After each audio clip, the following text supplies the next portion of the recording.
Kita semua sering banget kan dengar betapa pentingnya peran pemuda, tapi pernah kepikiran nggak sih, kenapa banyak program pemberdayaan yang tujuannya mulia banget, tapi kok hasilnya gitu-gitu aja? Nah, hari ini kita bakal bedah satu ide keren yang sering banget kelewat, gimana kalau kunci suksesnya itu justru tersembunyi di lingkungan mereka sendiri, tepat di karakteristik unik wilayah mereka. Yuk kita telusuri bareng-bareng. Nah, ini kan landasan pemikirannya. Pemuda itu agen perubahan, pembangunan, sekaligus pembaharuan.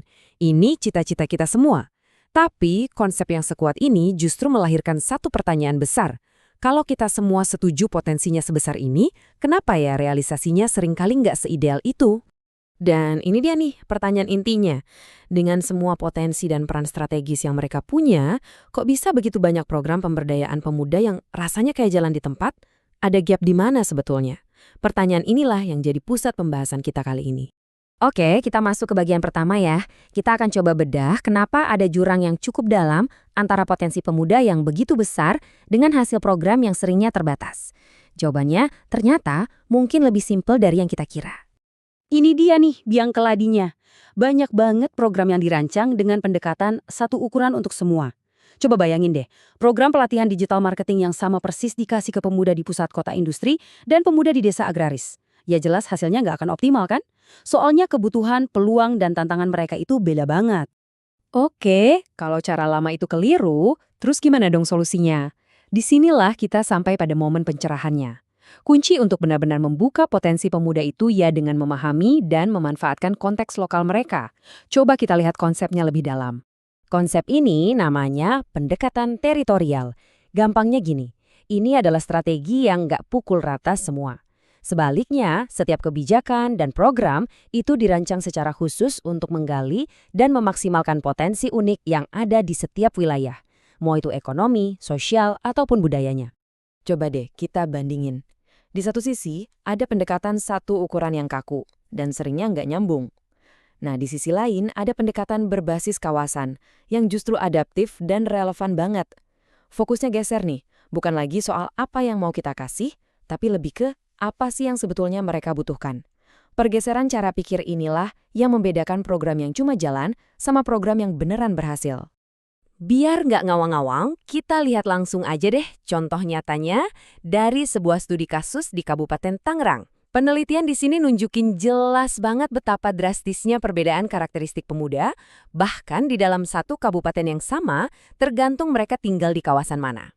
Dan datanya ini nunjukin perbedaan yang luar biasa. Coba kita lihat ya. Di kawasan dalam yang lebih agraris, aktivitas pemudanya itu terpusat di olahraga dan pertanian. Sementara itu, di kawasan luar yang lebih dekat ke pusat ekonomi, mereka justru aktif banget di bidang usaha, kuliner, dan fashion, bahkan sampai larut malam. Ini bukan sekedar beda tipis ya, ini tuh dua ekosistem kepemudaan yang dunianya beda. Nah, kutipan dari salah satu informan penelitian ini ngenah banget deh. Bagi orang yang tinggal di sana, perbedaan ini bukan cuma data di atas kertas, tapi kenyataan sehari-hari. Kondisi yang beda ini ya jelas butuh strategi pengembangan kapasitas pemuda yang beda juga kan? Jadi, poin krusialnya apa? Karakter pemuda itu ditempa oleh lingkungannya. Di kawasan dalam, kita ketemu pemuda yang akarnya kuat di komunitas dan alam. Sementara di kawasan luar, kita lihat jiwa wirausaha yang dinamis dan inovatif. Dua-duanya punya potensi luar biasa, tapi butuh kunci yang beda buat membukanya. Oke, kita udah paham masalahnya, udah lihat buktinya, sekarang kita masuk ke bagian paling penting, solusinya.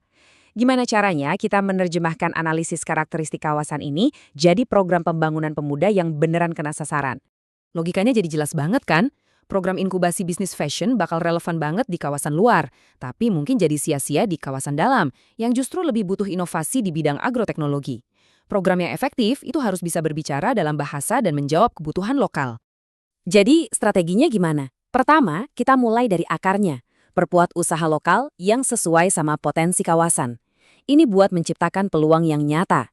Kedua, dari peluang itu, kita bangun daya juang dan kompetensi pemuda biar mereka siap.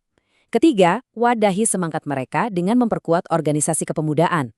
Dan yang terakhir, percepat semua ini dengan inovasi digital yang relevan. Keempat langkah ini nyambung semua buat menciptakan ekosistem yang berkelanjutan. Ini dia nih contoh nyata gimana pendekatan ini bekerja.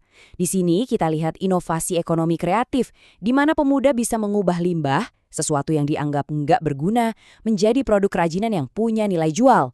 Ini bukan cuma soal program, tapi soal penciptaan nilai dari potensi lokal yang selama ini mungkin nggak kelihatan. Jadi, kita harus lihat ini lebih dari sekedar perbaikan program.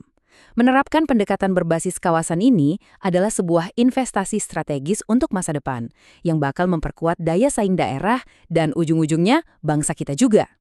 Beberapa ide konkret yang bisa diterapin misalnya, inkubasi wirausaha yang fokus, aplikasi digital untuk peluang kerja dan bisnis lokal, inovasi pesantren digital di kawasan dalam, sampai program pemuda pelopor di sekolah-sekolah. Semua ide ini punya satu benang merah. Solusinya modern, spesifik, dan menjawab langsung kebutuhan unik di setiap kawasan. Tentu aja, pekerjaan sebesar ini nggak bisa dikerjain sendirian. Keberhasilan pendekatan ini sangat bergantung pada kolaborasi yang solid antara pemerintah sebagai fasilitator, masyarakat sebagai pemilik konteksnya, dan sektor swasta sebagai mitra untuk akselerasi. Sinergi itu kuncinya. Sebagai penutup, saya mau kasih satu pertanyaan buat kita renungkan bareng-bareng. Coba deh amati lingkungan sekitar Anda, kota atau desa Anda. Karakteristik unik apa sih yang paling menonjol di sana? Dan yang lebih penting lagi, gimana caranya karakteristik itu bisa kita jadikan fondasi untuk membangun program pemberdayaan pemuda yang benar-benar membawa perubahan? Terima kasih sudah menyimak.